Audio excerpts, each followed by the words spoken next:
So my name is Ghazali Ohorella. I'm from Moluccu. It's an archipelago. We have 999 islands right between Australia and Philippines, 2.2 million indigenous people. We have a traditional government, and I've been fortunate enough to have been bestowed the role to represent my traditional government in all international matters. But we also have like a huge constituency of our native people living in Holland, which was due to forced relocation. We used to be a colony of the Dutch of Holland, and the Dutch left, and then we were taken over by Indonesia, and yeah, so Indonesia decided to a lot of their men and their families to ship them off to Holland. 12,500 people grew into like a community of 70,000 right now. Even though I represent my traditional government and I'm from Moluccu, I'm indigenous, I've never seen my island. I actually have been born and raised in Holland. Being indigenous is not like who you try to be, it's who you are, it's in your blood.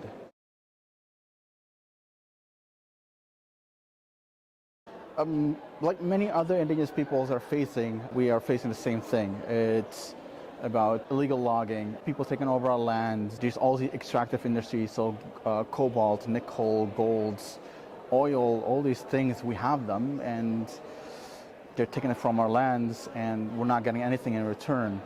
So those are the main things that we have, that we're experiencing as many other indigenous peoples. When we try to stand up for our rights, protect our lands and our culture, they arrest us. Those are the things that we actually face on the ground. Climate change obviously is one as well. The thing is that we used to be independent as an independent nation, and we are fighting hard to regain our independence and become part of the international family again. And when it comes to diaspora, it's trying to maintain your culture, trying to maintain families. When they brought these 12,500 of my relatives to Holland, they torn families apart. So that's just some of the things that we're experiencing, that we're facing at this point. The UN, whether you like it or not, it makes a lot of decisions that affect everyone, including indigenous peoples. Every year, it has this big meeting called the Human Rights Council. It meets for 5 to 6 weeks, and it goes back to back into negotiations about decisions.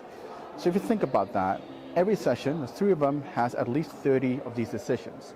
So it makes at least 90 decisions a year. With all these decisions that are happening, you better be at that table, because if you're not at the table, you're on the menu, or you're serving a menu. So with all these 90 decisions, it's very important that you go to the UN and you make sure that when they talk about childcare or housing or food, that actually there's an inclusion of indigenous peoples, women, youth, you name it. That's why it's so important to keep coming back. All these countries are making decisions without you, if you're not at the table. So that's why it's super important to keep coming back and to keep putting pressure on.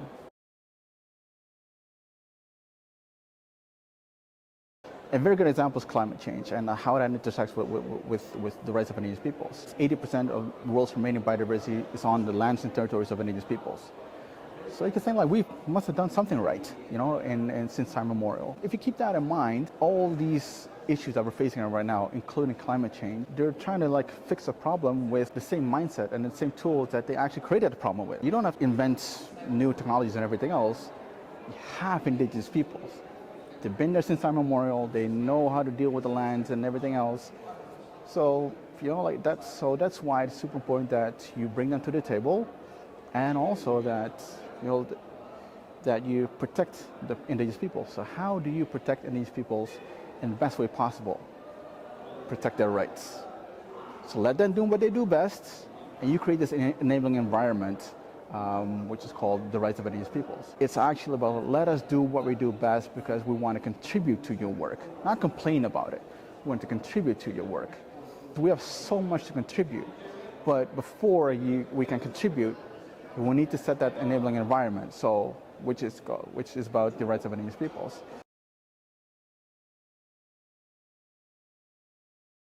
So when it comes to enhancing participation of indigenous peoples, it's like I said before, it is if you're not at the table, you're on a menu. So when it comes to indigenous peoples, we've been there before member states. We've been self-governing peoples, and we have a lot to contribute. And so it would be very important for indigenous peoples to be part of that decision-making process. It is super important for Indigenous peoples to be able to discuss amongst member states, amongst the family of states, to bring up issues and protect human rights and protect the rights of Indigenous peoples. Indigenous governments, these presidents, tribal chairs and everything else, they go to the UN and can actually speak freely, negotiate with member states, because it's a bubble, and the difference with a bubble is that it can become an echo chamber if you don't include new voices.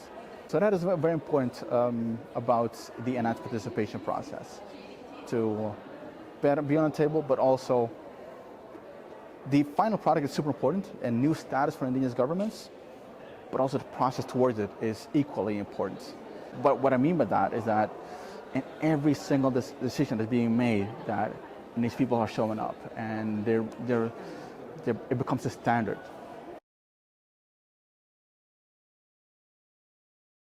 So it comes from my background. So like, we used to be independent. We're trying to regain our independence. So from my point of view, like, what I would love to see is that, I don't know how many Indigenous nations are all around the world. We know that there are 476 million Indigenous peoples. Number of nations we don't know, but it would be super awesome if most of these nations would be part of this family. That would be like the best idea, vision that I would ever have, that could happen. So I made it my mission, actually, to inspire and empower all these Indigenous peoples so that they can do what inspires them. And just by showing what I'm doing, I'm having conversation with a lot of amazing people. And diplomacy is what a lot of people think, like this vanilla elite stuff. It's not. It's absolutely not. It's just basic human interaction. And I want to really lift that veil as like, hey, diplomacy is just about like basic human interaction. Talk to human, because that's what we need right now. So I hope to see that my role is to be of value. It's to be of value to not just my Indigenous peoples, but Indigenous peoples all over the world, and beyond Indigenous peoples as well.